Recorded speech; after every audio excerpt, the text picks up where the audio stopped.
peu par rapport aux États-Unis. Et je vais vous poser une question très simple. Nous allons faire la paix avec les Palestiniens, disons-le. Et qu'allons faire avec les Syriens et les Libanais, avec lesquels on est en guerre actuellement. Je dirais que la clé de tout, c'est de se donner les moyens que le régime iranien tombe. Le régime iranien tombe, le régime syrien tombe, le Hezbollah tombe aussi. Et si vous écartez cette possibilité, qu'est-ce qui reste? La guerre. Si j'écarte cette possibilité, je dirais, si tu veux la paix, prépare la guerre. C'était une phrase de Jules César. Et si on t'attaque, sois dans une position réellement dissuasive. Mais être dissuasif, c'est même pas, à mes yeux, pratiquer œil pour œil, dent pour dent. C'est pour une dent toute la mâchoire. Et puis après, on discute. Très bien, deuxième question. Si on n'écarte pas le Liban et la Syrie, avant de faire la paix, c'est la situation la plus logique. Je pense qu'Israël a tous les moyens de gagner si jamais on lui déclare la guerre. Je pense qu'Israël est un pays puissant. Je pense qu'Israël est beaucoup plus puissant que beaucoup de gens ne l'imaginent. Je pense qu'Israël a non seulement la force, mais qu'Israël a l'intelligence et la créativité. Et ce qu'on a vu dans le cours de l'histoire, c'est que les régimes dictatoriaux, les régimes fanatiques, perdent par rapport aux régimes où il y a de la liberté. Pourquoi? Parce que les gens qui sont du côté de la liberté savent pourquoi ils se battent et pourquoi ils agissent. Alors que ceux qui sont au service d'une dictature ne servent qu'un dictateur. Et dès que le dictateur tombe, eh bien, il se retourne. C'est une réalité qui s'est toujours vérifiée. Regardez la guerre de 67, regardez la déconfiture de l'armée égyptienne. Et je pense que les dirigeants égyptiens, d'ailleurs, en ont tiré les leçons et que l'Égypte n'est pas prête de réattaquer, même attaquer en traître. Comme pour la guerre du Kippour en 73, ça devient très difficile avec les satellites, avec les moyens de détecter les mouvements militaires aujourd'hui. Il ne faut pas oublier cela. Et sur ce plan, Israël a 10 longueurs d'avance, 100 longueurs d'avance. Il ne faut pas l'oublier.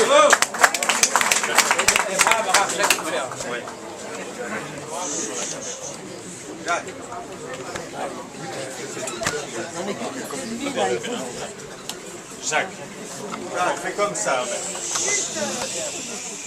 Guy, les médias israéliens qui sont pas très loin des médias européens et américains dans le domaine de l'anti-israélisme sont en train de créer une panique générale dans le pays concernant le mois de septembre.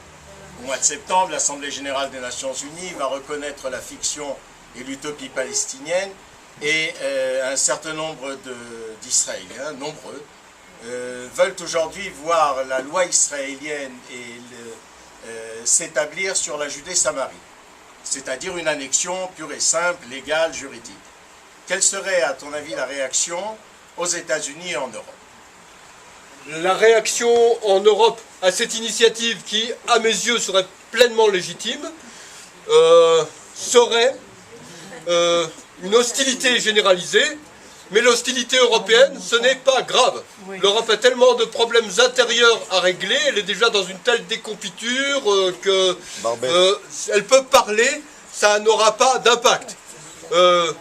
Regardez ce que la France et la Grande-Bretagne, maintenant l'Italie aussi, s'est trouvée embringuée là-dedans, font en Libye.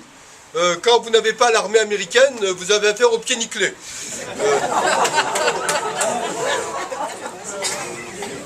Donc l'Europe est sans puissance, sans détermination, sans capacité de décider quoi que ce soit.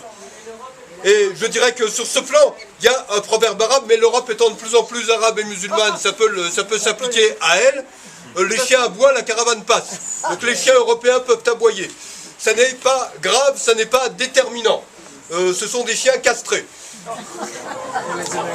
Pour ce qui concerne les États-Unis, je dirais que face à ce type de décision en septembre, sachant que qui plus est, en septembre, vous aurez Durban 3, la 3e conférence mondiale antisémite, et qu'elle est organisée pour le 10e anniversaire du 11 septembre.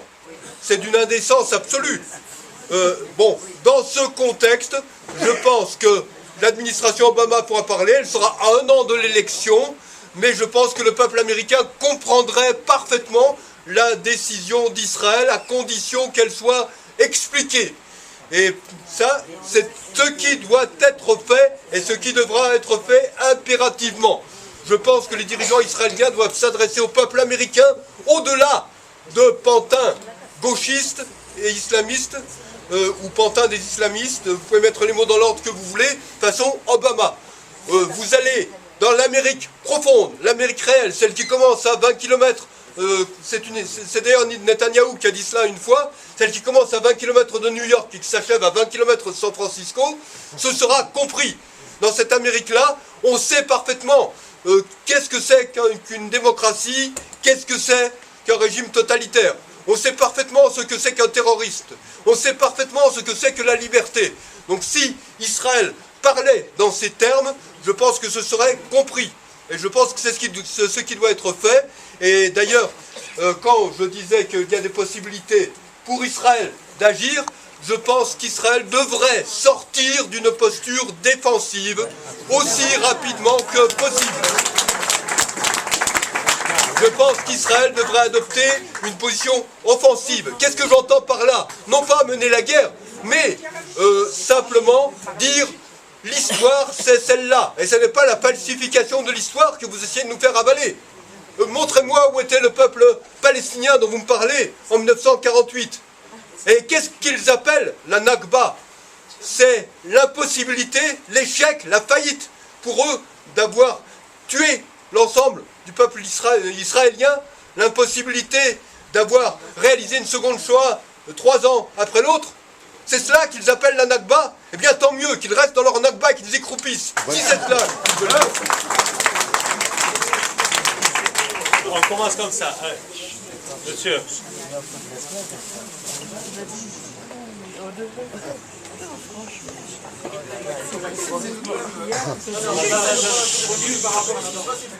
C'est tout de même incroyable qu'il y ait à la tête des États-Unis un crypto-islamiste qui fait tout pour s'autodétruire. Comment vous expliquez ça à un niveau plus élevé? C'est incompréhensible, au niveau historique.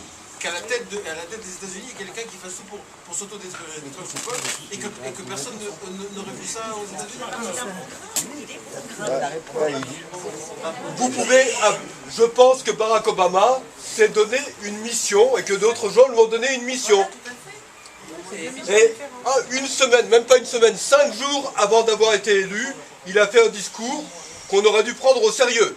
Il a dit: nous sommes à 5 jours d'une transformation fondamentale et radicale des États-Unis et du monde.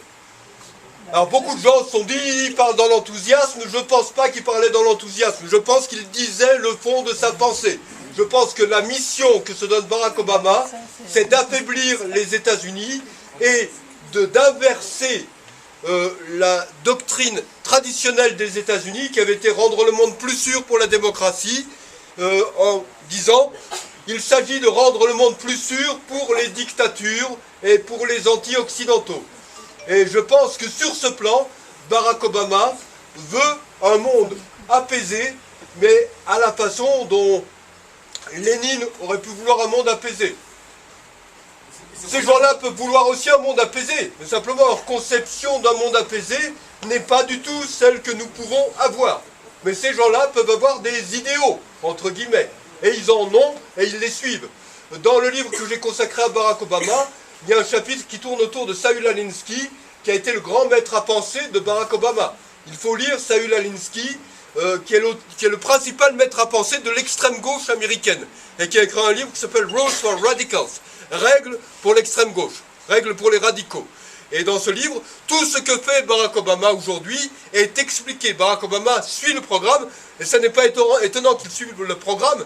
La seule chose qu'il ait enseigné dans sa vie, parce qu'on dit qu'il a enseigné, ça a été la doctrine de Saül Alinsky.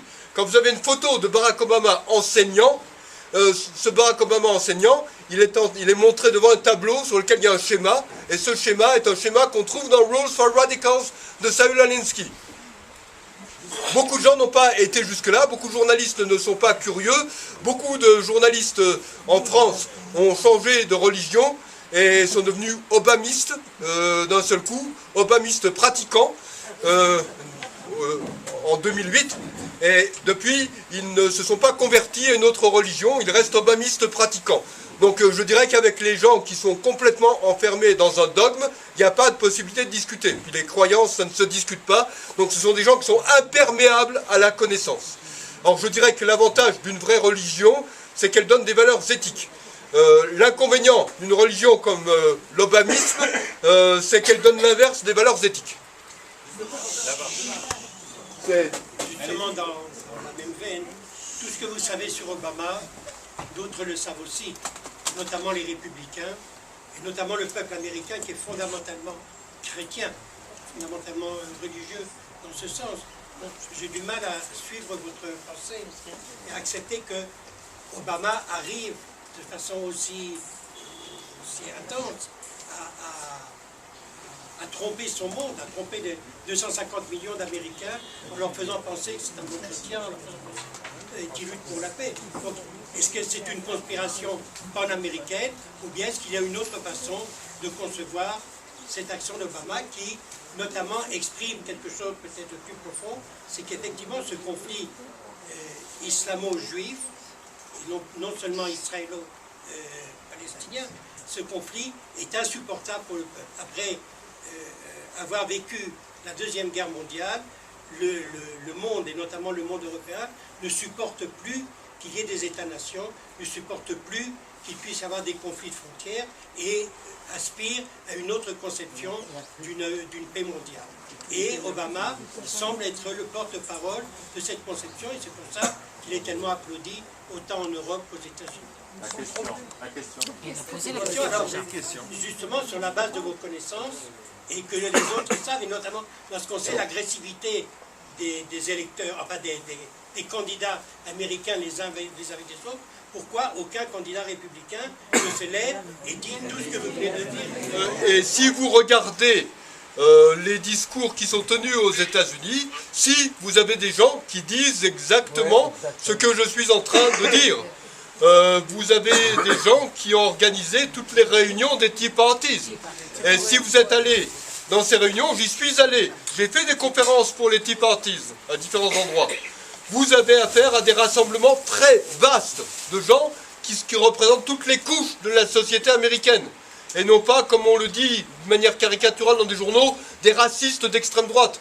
Dans les réunions de Tea Parties où je suis allé, il y avait des Asiatiques, il y avait des Noirs, il y avait des Juifs, il y avait des chrétiens, il y avait des gens qui ne savaient pas obligatoirement quelle était leur religion, il y avait des métis, il y avait de tout.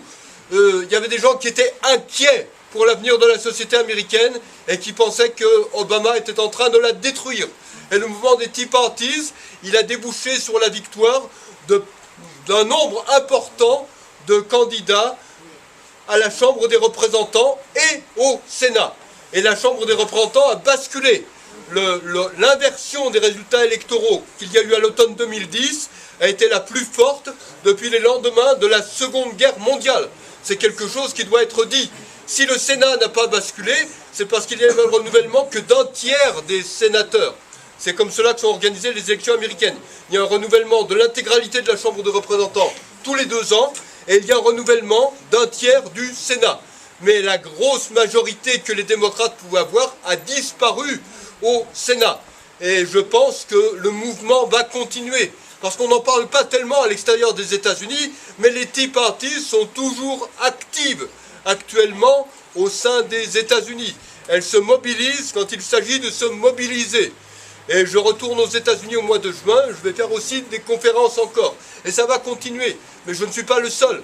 Et si vous prenez tout un ensemble de discours de dirigeants politiques, y compris des gens comme Sarah Palin par exemple, ces discours sont clairs, nets et précis. Les dirigeants républicains de manière générale, les dirigeants des Tea Parties ont des discours très clairs sur tous les plans. Et regardez les réactions des républicains au discours de Barack Obama il y a 2 jours. Ces réactions ont été très claires, très précises, aussi précises que ce que je vous dis ce soir. Donc ça existe au sein des États-Unis et vous avez des médias qui répercutent cela. Vous avez des livres qui ont été des best-sellers aux États-Unis et qui ont été donc en tête des ventes pendant plusieurs semaines d'affilée et des livres qui exposent ce que je suis en train de vous dire. Des livres comme The Manchurian President, par exemple, ou The Obama Nation, pour en citer 2. Il y en a un troisième, je n'ai plus le titre en tête, mais il était rédigé par un journaliste américain, qui est maintenant américain-israélien, qui s'appelle Aaron Klein. Et c'est un excellent livre aussi. Aaron Klein écrit d'excellents livres aussi sur Israël. Et donc c'est quelqu'un, si vous lisez l'anglais, que je vous recommande hautement. Mais ces livres se sont vendus à des centaines, voire à des millions d'exemplaires. Donc il y a des choses qui se savent au sein de la société américaine. Alors comment Obama a été élu? Eh bien il a été élu par un travail de propagande, par un travail de fan club. Il y a des gens qui ont voté comme si c'était une pop star, comme s'ils votaient pour Michael Jackson et qu'ils allaient à un concert. Et puis vous avez eu un vote racial aussi. Vous avez eu un vote à 98% des Noirs américains. C'est un vote racial. Vous avez eu un vote, hélas, de la communauté juive américaine qui a voté à 79% pour Barack Obama. Ça, c'est le chiffre qui me concerne le plus. Avoir autant d'audience, c'est quand vous parlez aux États-Unis de la défense d'Israël que vous l'avez ici comme ça. Oui. Oui, et vous avez un mouvement qui s'appelle... Profondément, dans tous les secteurs américains, vous sentez avoir cette audience? Oui. Plus particulièrement, je dirais, chez les républicains, Bien sûr. chez les conservateurs et chez les évangéliques. Vous pensez que la majorité va vers les républicains d'ici 2012? En tout cas, à l'automne dernier, en 2010, c'était le cas et les sondages donnent cette direction. Pour le moment, vous faites des sondages et vous mettez un républicain, quel qu'il soit, on ne donne même pas de nom, ou Obama, et les gens votent pour le républicain. Ils n'ont même pas besoin d'avoir le nom. Une autre question sur le cheval fort. Non, je ne pense pas. Une autre question sur le cheval fort que vous avez prononcé tout à l'heure. Voilà, il y a une question qui trouble tout le monde, n'est-ce pas? Dans la défense d'Israël, on a une arme décisive de défense. Est-ce qu'on serait capable de l'utiliser pour ne plus dire jamais ça n'arrivera, ce qui est déjà arrivé? Je pense qu'en dernier recours, oui, mais il faut que ce soit en dernier recours. Je pense que le mieux est qu'il y ait une dissuasion. Et je pense, comme je l'ai dit, surtout, ça me paraît très important, il faut que Israël passe à une position qui ne soit plus une position défensive. Il faut qu'Israël affirme ses valeurs, affirme qu'en face d'Israël, il y a des terroristes, qu'il y a des totalitaires. Il faut qu'Israël s'affirme comme un pays qui, si autour d'elle, il n'y avait pas des gens qui étaient imprégnés de ressentiment et de désir de destruction, pourrait créer la prospérité dans toute la région. Et il faut aussi, par rapport à tous les gens qui disent on va boycotter Israël, rappeler l'importance économique d'Israël, parce que c'est un point qu'il faut aussi souligner. Israël est, par tête d'habitant, le pays leader dans toutes les nouvelles technologies, dans toutes les hautes technologies. Et donc concrètement, il faudrait dire aux Européens, par exemple, aux dirigeants européens, vous adoptez cette politique vis-à-vis d'Israël, c'est pas vous qui nous boycottez, c'est nous qui vous boycottons. Nous vous interdisons d'utiliser le moindre produit israélien. Donc rendez s'il vous plaît vos téléphones portables, rendez vos ordinateurs portables. Arrêtez d'utiliser ces technologies. N'utilisez plus ces technologies médicales. Alors, attendez, là c'est de la folie. Lui, ça fait très longtemps, allez. Et après, oui, je sais. Et après, les deux femmes, parce que je vais me faire fusiller.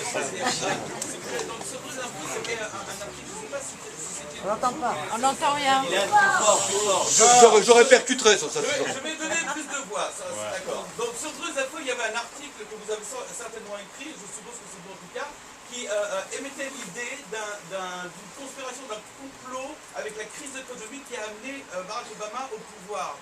Et est-ce que vous pourriez développer ça? Je ne pense pas qu'il s'agit d'un complot, mais je pense qu'il y a eu une stratégie. J'emploie jamais le mot complot parce que justement, tous les discours de théorie du complot, ce sont des discours que je trouve profondément malsains. Par contre, je pense que Barack Obama a été amené au pouvoir par une opération de propagande absolument extraordinaire, par des relais de propagande qui ont été préparés depuis des années. Je parlais de community organizer, d'agitateurs sociaux. Barack Obama a été formateur d'agitateurs sociaux pour la principale association d'agitateurs sociaux aux États-Unis qui s'appelle Acorn. Et je pense que toutes les associations comme Acorn, comme Move On, par exemple, ont commencé une campagne pour qu'un candidat comme Barack Obama arrive au pouvoir dès 2001. Et donc je pense que petit à petit, le processus est arrivé à maturation. Mais j'ajouterais qu'il y a une dimension financière dans ce qui s'est passé. C'est-à-dire qu'il y achats et des reventes excessives Il y a eu pour justement mettre les États-Unis dans une crise économique et qui était vraiment un plan juste avant les élections. Il y a eu cela, et il y a eu, un mois avant l'élection, un phénomène de bank run. Je ne sais pas comment on traduit cette expression en français, mais enfin une panique financière qui a été organisée, on ne sait pas par qui, on ne sait pas comment, mais en tout cas, bon, il y a eu d'un seul coup des programmations informatiques faisant qu'il y a eu des ventes sans précédent massives d'actions américaines et de dollars, que cela a duré 1 heure et qu'on a dû fermer la bourse, fermer tous les circuits financiers, sinon toute l'économie s'écroulait. Et donc ça a créé une panique généralisée. Et sur ce plan, on peut penser qu'il y a eu une forme d'attentat informatique. Enfin, il y a eu quelque chose dont on a parlé dans certains médias, mais après on a arrêté d'en parler complètement. Mais il s'est passé quelque chose à ce moment-là, et on ne sait pas exactement qui a organisé cela. Mais bon, je ne veux pas soupçonner Georges Soros indûment, mais je sais qu'il a pu organiser ce type d'opération contre la Grande-Bretagne à une époque, donc je ne serais pas surpris si d'autres choses du même genre se sont produites. Mais en tout cas, cela s'est produit, et l'enquête n'a pas encore complètement abouti. Madame. Dans les lueurs d'espoir, parce que c'est un peu stressant d'entendre parler de bombes. Bien sûr, mais... Dans les lueurs d'espoir pour la résolution des problèmes de reconnaissance de frontières par rapport à Israël, est-ce qu'il n'y a pas une solution juridique? C'est-à-dire, quand on se réfère à l'histoire, il y a eu des textes, comme la déclaration des Balfour, où il y avait une vraie reconnaissance d'un foyer juif en Palestine, avec des frontières bien claires, non, y compris il n'y avait pas de frontières. Avec la Judée Samarie qui faisait partie effectivement du foyer national. Donc est-ce que la solution, est-ce que la solution du conflit peut être aussi une solution juridique? Je ne pense pas qu'il y ait une solution juridique pour la simple raison qu'il n'y a pas de droit international. Qui dirait le droit international? L'Organisation des Nations Unies? En Assemblée Générale des Nations Unies, vous avez 3/4 de pays qui sont des dictatures plus ou moins pourries et plutôt plus que moins. C'est là-dessus que vous voulez compter pour créer du droit international? Vous voulez compter sur des dictateurs, des satrapes, des tyrans pour créer du droit international? L'ONU, c'est l'instance du non-droit, de la violation constante du droit international, de la destruction de toute idée de droit et de droit de l'être humain. Regardez ce que c'est que le Conseil des droits de l'homme des Nations Unies. Même Alfred Jarry, quand il a écrit sur Ubu, ne pensait pas à une instance aussi inepte que celle-là. Donc vous n'avez personne pour dire le droit international aujourd'hui. Il faudrait, et cela a été proposé par des républicains, fonder une organisation qui n'accepte que les démocraties. Vous n'êtes pas démocrate, vous n'avez aucune raison de prétendre dire le droit. Et là, ça pourrait peut-être déboucher sur quelque chose. Mais cela n'existe pas, et je dirais que l'Union européenne est en train de dériver de plus en plus loin de tous les principes de droit, donc ça n'est pas prêt d'exister pour le moment. Donc le seul pays sur lequel Israël peut s'appuyer fondamentalement, c'est les États-Unis, au travers du peuple américain, pas au travers des dirigeants en place aujourd'hui. Et d'autre part, Israël doit affirmer sa force et sa légitimité. Et la victoire change tout. Et je pense que sur ce plan, il doit y avoir, pour qu'une guerre s'achève, un vainqueur et un vaincu. Pour le moment, les Palestiniens n'ont pas été vaincus. L'idée palestinienne n'a pas été vaincue. L'idée palestinienne est une construction intellectuelle née chez des totalitaires. Quand cette idée sera vaincue, quand elle aura dégagé le plancher, il y aura la paix. Mais vous n'aurez jamais un deuxième État palestinien. Il y a déjà un État palestinien qui représente 80% de reniement de la déclaration Balfour, c'est la Jordanie. Et si des gens veulent libérer les Arabes palestiniens, entre guillemets, pourquoi est-ce qu'ils ne commencent pas par libérer les Arabes palestiniens, entre guillemets, qui sont en Jordanie et qui n'ont aucune voix au chapitre pour le gouvernement actuellement? Si vous avez une société où vous avez de l'apartheid réel actuellement, c'est bien une société comme la Jordanie. Je pourrais dire la même chose sur le Liban. Bon, donc les vrais défenseurs des Palestiniens devraient commencer par défendre ces gens. Ils ne le font pas. Pourquoi? Parce qu'il n'y a pas de juifs impliqués, que ce sont des antisémites. C'est ça la réalité. Madame, la dame, là, parce que... Après, monsieur Serra. Tu as mal aux jambes? Ah, carrément. Là, on passe de la démocratie à l'anarchie. C'est dangereux. Madame, attends. Après, ce soir, toi. Au début de la conférence, je l'ai demandé.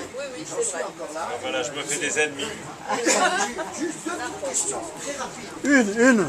La biographie que vous avez tracée de Obama, elle n'est pas élogieuse. Est-ce que vous l'avez écrite, celle-ci? Oui. Exactement telle que vous l'avez décrite. Oui, tout à Aussi fait. bien en français qu'en Non seulement je l'ai écrite, en anglais, il y a des livres qui existent déjà sur le sujet. J'ai deux livres en écriture en anglais, mais ils portent sur d'autres sujets, il n'y en a pas besoin en anglais. action et passé. Oui, bien sûr. Non seulement je l'ai écrit, mais pour que ce soit irréfutable, si je puis dire, ou très difficilement réfutable, j'ai mis une très longue bibliographie.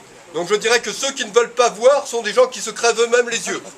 Seconde question, et en tant que néophyte, nous sommes, je pense, certains d'entre nous, au mois de septembre, si l'ONU vote la création de l'État palestinien, avec ou sans les États-Unis, je n'en sais rien, je ne suis pas prophète. Laissons l'idée de l'annexion, parce que le gouvernement israélien, avec toute la gauche qui est autour, ne le fera pas. Qu'est-ce que vous pensez, à votre avis, qu'est-ce qui va se passer? On vote l'État palestinien créé. Qu'est-ce que ça veut dire à votre avis? Éclairez-nous de votre lumière. On va faire la guerre. Je pense que cette décision peut être votée en Assemblée Générale.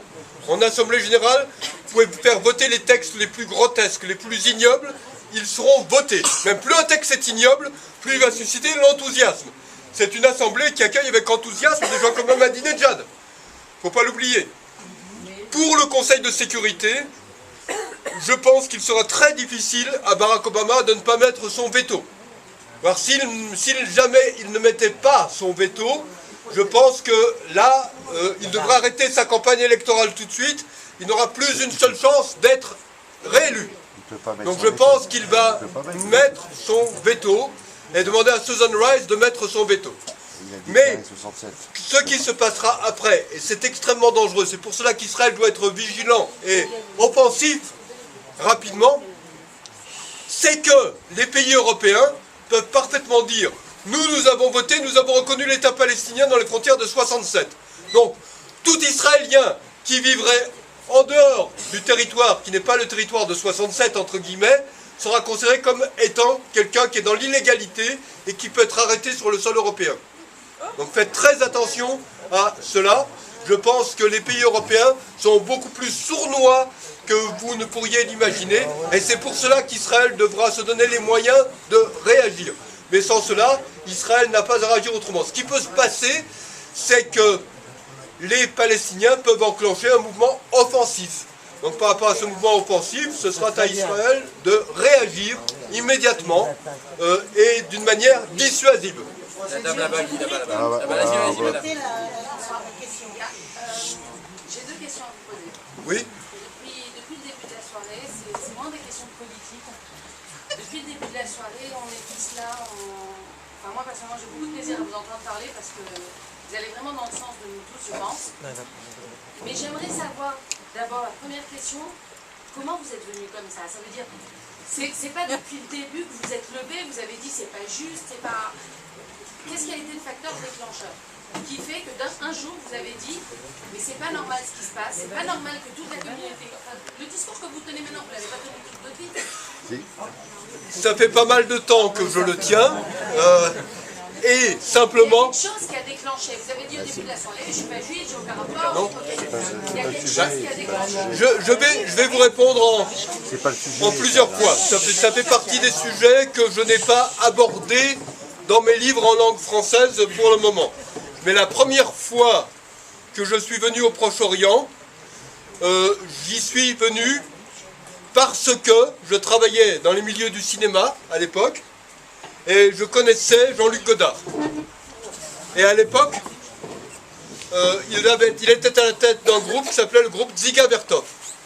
Et ces gens ont réalisé un documentaire qui s'appelle Ici et ailleurs. Et comme je parlais de la résistance, ils m'ont dit si tu veux voir une vraie résistance, va voir les Palestiniens entre guillemets. Je ne connaissais rien à la situation à cette époque-là. Je me suis rendu au Liban, dans le camp de Borj el-Barajneh. J'ai été très bien reçu, parce que j'étais un ami, entre guillemets, de Jean-Luc Godard. Et ce que j'ai vu m'a horrifié, littéralement. Ce que j'ai entendu m'a dégoûté, à un tel point que j'ai repris l'avion le lendemain pour la France. Et qu'est-ce qui m'a dégoûté le plus? C'est de voir la haine antisémite chez ces gens. Et on m'a expliqué toutes les tactiques, toutes les stratégies qui y étaient utilisées.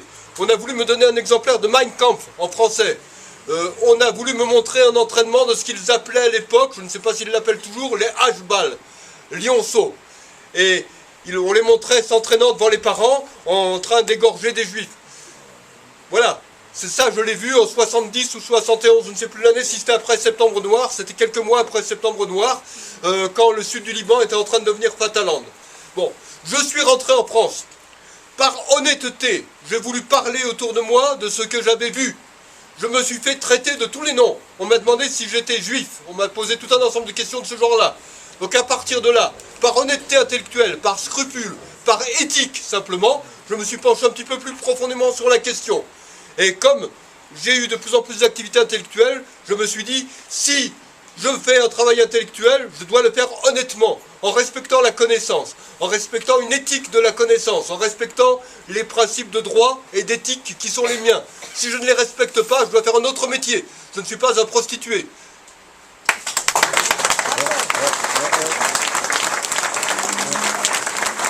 Elle n'a pas l'air comme ça, mais en fait, elle est très sérieuse. Est-ce qu'il est prévu que vous rencontriez Benyamin Netanyahou? C'est une question qu'on m'a posée plusieurs fois, et donc c'est quelque chose que j'envisage de plus en plus sérieusement. La question palestinienne, justement, elle a été l'erreur des médias de supprimer la période historique de 1848. Parce tout simplement, comme vous avez très bien dit, la Jordanie, c'est la Palestine arabe. L'autre partie a été confisquée aux Juifs parce qu'ils pensaient qu'ils étaient encore adolescents. Ils n'étaient pas adultes pour avoir leur pays. Donc, dans votre système, justement d'offensive, pourquoi ne demanderait-on pas les frontières de la Palestine juive évoquées par Balfour, partagées par l'Angleterre et tout l'Occident par rapport au territoire turc, c'est-à-dire la Palestine colonisée par l'Angleterre. C'est clair, net et précis, et il n'y a pas de bavure. On demande tout simplement la Palestine qui a été colonisée par l'Angleterre. Mais personnellement, comme je l'ai dit, je pense qu'Israël doit revenir à la vérité historique et rappeler les faits. Les faits sont là, il y en a assez des falsifications de l'histoire. Voilà, éclairage sur la période 18-48. Bien sûr, bien sûr. Voilà. Non, merci merci, hein, mais vous avez parlé, vous inquiétez pas. Vous avez dit que tout à l'heure. Vous avez dit tout à l'heure que maintenant il fallait que la stratégie d'Israël, c'était d'expliquer notre bon droit à l'extérieur, etc. C'est vrai, c'est bon, mais le problème, est-ce que ce n'est pas aussi d'expliquer chez nous? Parce que tout ce que vous dites, on est tout à fait d'accord, on est tous convaincus, etc. Mais malheureusement, quand on habite ici, on n'a pas tous des gens qui pensent comme nous. Alors, est-ce que, la question c'est,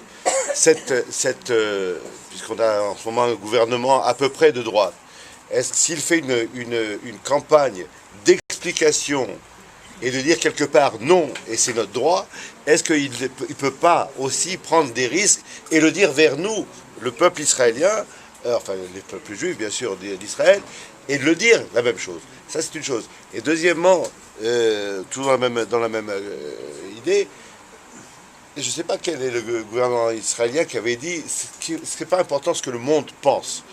Ce qui est important, c'est ce que les juifs font. Et donc, je ne sais pas qui c'est qui l'a dit. En tout cas, c'est dans la même idée. Le problème, c'est nous. Ce n'est pas le problème des mondes. Obama, c'est zéro. Demain, si nous, tous, on était décidés à faire quelque chose, eh bien, ça serait nul. Le monde, il tient que par le peuple juif, le monde entier. Les 6 milliards, c'est le peuple juif qui le tient. Alors donc, est-ce que nous n'avons pas, nous, un travail à faire, nous, vis-à-vis de nous? Je pense que si, et que c'est une question de leader, de dirigeant, mais je constate qu'aussi en Israël, il y a beaucoup d'intellectuels qui seraient plus à leur place au quartier latin qu'en Israël.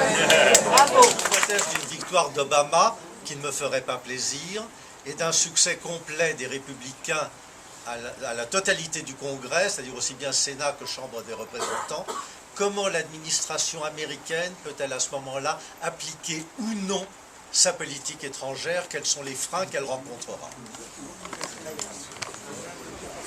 J'espère que Barack Obama ne sera pas réélu. Je compte y travailler autant que je le pourrai. Et je sais qu'il y a d'autres gens qui font la même chose. Bon. Et simplement, ce que je vous dirais par rapport à cela, c'est... Répétez-moi la deuxième partie de la question, parce que moi je suis un peu fatigué. Tout simplement, en face d'un congrès totalement... Oui, le congrès a une capacité de blocage de beaucoup de dossiers. Le congrès tient les cordons de la bourse. Et en tenant les cordons de la bourse, le congrès peut dire, vous voulez déployer des troupes ou donner de l'argent à telle ou telle institution, nous on ne veut pas, on ne vote pas. Alors Obama peut mettre son veto actuellement à toute décision prise par le Congrès, mais le Congrès peut parfaitement refuser de voter toute dépense supplémentaire. Et ça peut être les dépenses d'aide financière. Et vous avez beaucoup de gens au Congrès actuellement qui disent qu'il faut couper immédiatement toute aide financière à l'autorité palestinienne. Il faut leur couper les vivres complètement. Alors, ce qui peut se passer à partir de là, c'est que si c'est voté au Congrès, Obama peut mettre son veto. Mais ça se verra. Donc il montrera un peu plus qui il est. Mais même s'il met son veto, ça ne veut pas dire que l'argent sera débloqué. Ça sera bloqué. Il ne pourra pas verser l'argent. Il n'a pas tous les pouvoirs. Il y a un équilibre et une surveillance des pouvoirs aux États-Unis. Et d'ores et déjà, Obama n'est plus du tout dans une position où il peut faire tout ce qu'il veut. Il garde un pouvoir de nuisance internationale, il garde un pouvoir de nuisance intérieure, mais il n'a plus du tout la possibilité de faire n'importe quoi. Donc c'est ce que je peux vous répondre en deux mots. Aujourd'hui est tentaculaire et ça me semble un danger vraiment important. Qu'est-ce qu'on peut faire? Qu'est-ce que le monde peut faire pour bloquer cette... Bien ciblé sur l'Iran pourrait parvenir à faire tomber le régime. Le régime n'est pas aussi solide que cela. Vous avez beaucoup de contestations intérieures en Iran, beaucoup de manifestations, beaucoup de sabotage économique dont on ne parle jamais à l'extérieur. La population iranienne, en sa grande majorité, en a assez du régime actuel. Donc ce régime n'est pas un régime aussi stable qu'il y paraît. Ce régime est toujours en place parce que les Européens sont des collabos du régime iranien et parce que Obama est aussi un collabo d'une certaine manière.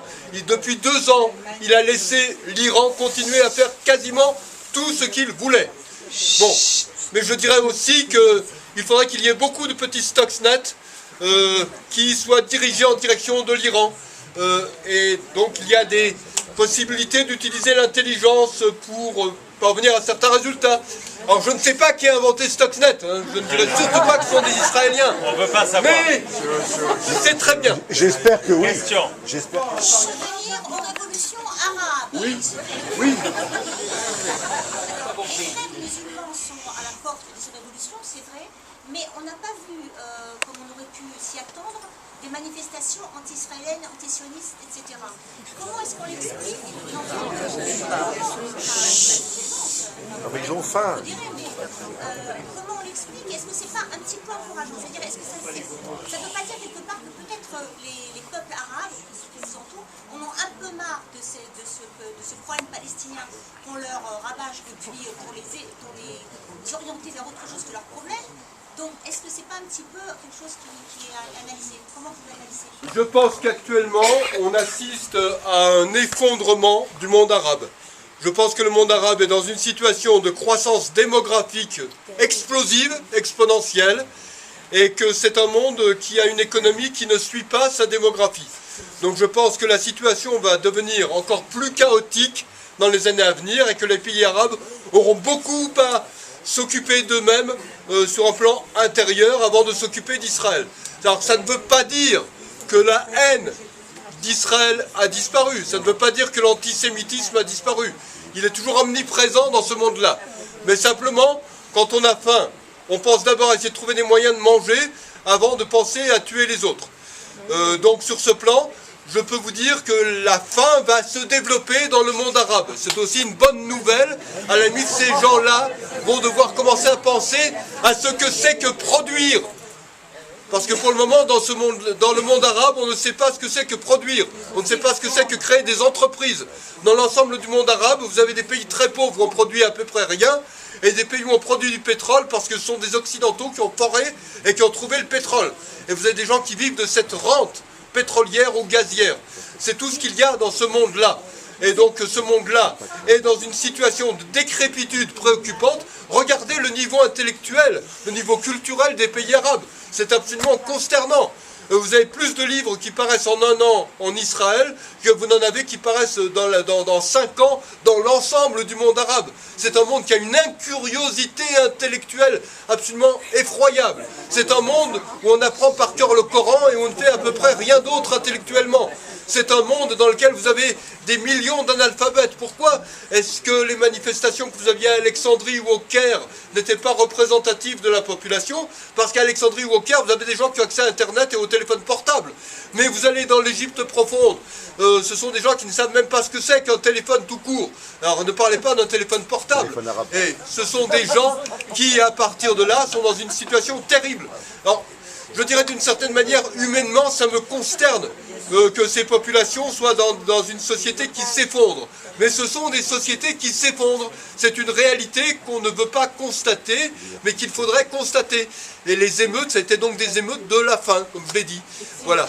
Et donc, la seule solution qu'on trouve quand on est analphabète et qu'on a faim, c'est une solution magique. Donc on se dit, l'islam est la réponse. Donc ils vont se tourner, ils se tournent de plus en plus vers les frères musulmans. Mais les frères musulmans n'apporteront pas la réponse. Et donc concrètement, je ne sais pas s'il peut y avoir une fuite en avant vers la guerre, mais dans ce cas-là, il faut leur faire le cadeau de la défaite. Il n'y a rien de plus salutaire qu'une défaite, et c'est ce que je dis même par rapport au mouvement palestinien. Qu'est-ce qui a fait que le nazisme a été éradiqué en Europe? Il aurait dû l'être beaucoup plus tôt d'ailleurs à mes yeux. On aurait dû l'éradiquer en 37-38, ça aurait évité la Shoah. Mais il y a une lâcheté européenne, et on a la même lâcheté européenne aujourd'hui, exactement la même dans les états d'esprit. Bon, mais qu'est-ce qui a fait que le nazisme est tombé? Qu'Hitler s'est suicidé dans son bunker et que le pays a été en ruine. Donc je dirais que ça a permis à l'Allemagne de se relever et de tirer un petit peu les leçons de ses erreurs. Donc je dirais qu'on ne tire les leçons de ses erreurs et de ses errances, de ses crimes, que lorsqu'on paye pour les crimes. Alors attendez, pour rendre justice aux gens gentiment attendus là-bas dans le coin, on va prendre une question derrière la vitre. Allez-y. À peu près. Non, venez pas ou un peu. Vous avez parlé de l'idée palestinienne comme une construction intellectuelle. Et aujourd'hui, c'est vrai que c'est une forme d'idéologie, mais qui a fait son chemin, il faut le dire. Aujourd'hui, quand on entend parler de l'État palestinien, on entend parler dans les médias, en tout cas occidentaux, comme, je sais pas moi, le Messie, comme ce qui va régler les problèmes de la planète. Et malheureusement, force est de constater que c'est également vrai pour près de la moitié de la population israélienne. D'accord? Non, mais près de la moitié, il ne faut pas mentir. D'accord? Donc, cette construction idéologique, d'accord, qui, vous avez dit, doit être vaincue, est-ce qu'en fin de compte, comme pour des idéologies comme le communisme par exemple, est-ce que pour être vaincue, malheureusement, il ne faudrait pas qu'elle soit d'abord vécue? Non, c'est impossible. Est-ce qu'il n'est pas trop tard encore? Je ne pense pas que ça peut être vécu. Je pense que fondamentalement, Mahmoud Abbas, enfin, je ne parle même pas du Hamas, mais Mahmoud Abbas et tous les dirigeants palestiniens ne veulent pas d'un État à côté d'Israël. Ce sont des instruments au service de la destruction d'Israël, ils ne veulent rien d'autre. Et je ne suis même pas certain qu'ils veulent être chefs d'État. Leur position est beaucoup plus confortable aujourd'hui. dans la position victimaire qui est la leur, ils peuvent recevoir tout un ensemble de subventions internationales. Ils peuvent dire on ne contrôle rien. Ils peuvent laisser les circuits de corruption fonctionner dans toutes les directions possibles et imaginables, y compris celles qui sont inimaginables, que je n'ose pas imaginer. Bon, donc concrètement, je ne pense même pas que ces gens veulent un État à côté d'Israël. Je pense que si on leur servait sur un plateau, ils diraient que ce n'est pas assez. C'est ce qu'il faut voir. Ce sont des instruments de destruction. L'OLP a été construite pour la destruction et pas pour la construction de quoi que ce soit. Et les populations arabes, qu'on appelle palestiniennes, sont prises en otage et sont des instruments au service de cette destruction. Ces gens-là doivent être délivrés de l'idéologie palestinienne. Ces gens-là doivent être traités comme des êtres humains comme les autres. Et donc à partir de là, il faut dire aux dirigeants occidentaux, mais n'avez-vous pas honte de traiter Israël comme vous traitez Israël? Et n'avez-vous pas honte non plus de laisser ces gens aux mains de ces crapules, de ces idéologues qui transforment des enfants en bombes humaines? N'avez-vous pas honte de laisser entre les mains de ces enfants les manuels scolaires qui sont entre leurs mains? N'avez-vous pas honte de laisser ces gens croupir dans la misère? N'avez-vous pas honte de contribuer à financer les systèmes de corruption qui sont en place? N'avez-vous pas honte de laisser fonctionner des médias qui conduisent cette population dans une impasse et vers le suicide? C'est cela qu'il faudrait dire aux dirigeants occidentaux aujourd'hui. Avant les dirigeants occidentaux, il faudrait le dire à Israël et aux Israéliens. Tu vas conclure. Peut-être une dernière avec madame. Alors madame, allez, on conclut, ça y est. Une dernière. Levez-vous, levez-vous. Je voulais vous remercier parce que j'ai beaucoup apprécié votre discours. Moi, je viens de quitter la France il y a 3 mois et on n'a pas beaucoup parlé de la France ce soir. La France aux Arabes. Ce que je voudrais savoir, c'est est-ce que vous êtes écouté en France? Est-ce que vos discours trouvent un écho ou pas en France? Dans le contexte français, je constate que nous sommes dans une société qui n'est plus pleinement démocratique. Je ne sais pas si elle l'a été, mais les partis politiques forment une forme de cartel. Les médias sont très largement tenus, et d'ailleurs les grands médias en France, ils appartiennent au gouvernement ou à des entreprises, en très grande majorité, qui travaillent, qui ont des contrats pour le gouvernement. Donc, vous avez tout un ensemble d'informations qui ne passent pas. Ça n'est pas simplement le cas pour les informations concernant Israël, c'est le cas pour les informations concernant une multitude de dossiers sur la surface de la planète. Et je regrette de le dire, mais pour écrire ce que j'écris, il y a très longtemps que je ne m'informe plus par les médias français, par les médias francophones. Je m'informe par les médias américains, par les médias israéliens, certains d'entre eux. Il y a d'excellents journalistes au Jerusalem Post, comme Barry Robin ou Karen Glick, par exemple. Je m'informe de cette façon-là. Des fois, en Grande-Bretagne, le Daily Telegraph publie des articles qui sont pas mal, de temps en temps. Pas toujours. Mais je ne retourne vers les médias français que pour voir à quel degré l'information a été déformée. Et donc je dirais que concrètement, ce qui me paraît effroyable, c'est que la population française est dans une forme de lavage de cerveau permanent et ne comprend plus non seulement la situation du Proche-Orient, mais même le fonctionnement de la société américaine. Quand on parle des États-Unis en Europe, c'est un peu comme quand on parle d'Israël, on parle d'un pays où je ne suis jamais allé, que je ne connais pas, que je ne pourrais pas connaître parce qu'il n'existe que dans la tête de ceux qui en parlent et que cette tête est une tête malade qui impliquerait la consultation d'urgence d'un psychiatre. Bon.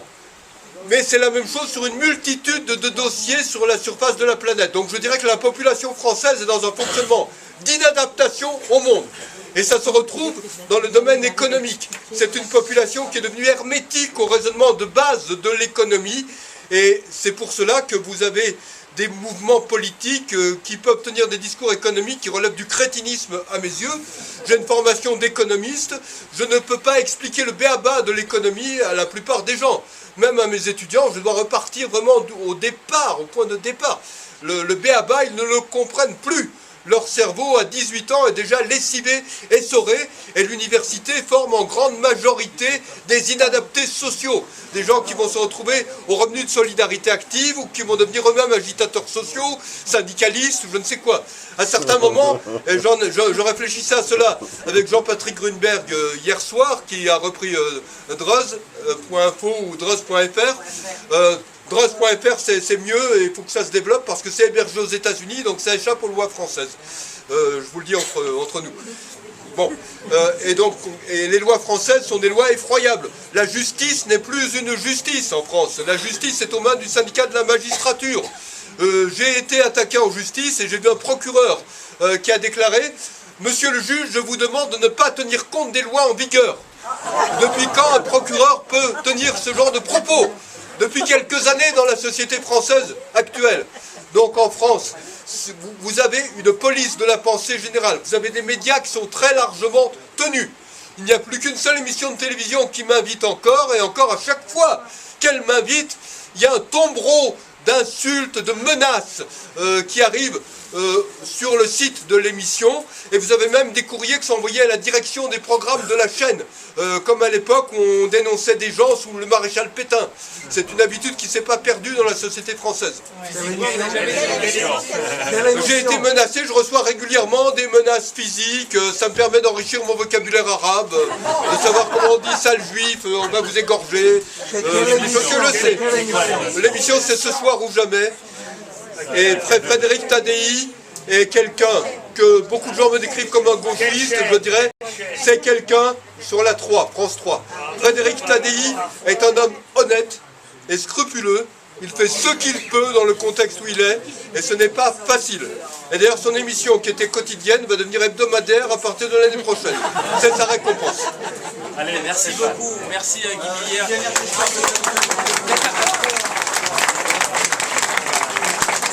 Merci beaucoup, je pense que la qualité des questions et donc des intervenants valent déjà le voyage pour vous, je crois. On vous remercie en tout cas d'avoir été avec nous. Et je pense que Madame disait que c'est angoissant, mais au contraire, je trouve que votre discours est porteur d'espoir, parce qu'il montre au moins une direction, il montre la voie à suivre. Merci de votre accueil. Je suis très heureux d'être parmi vous.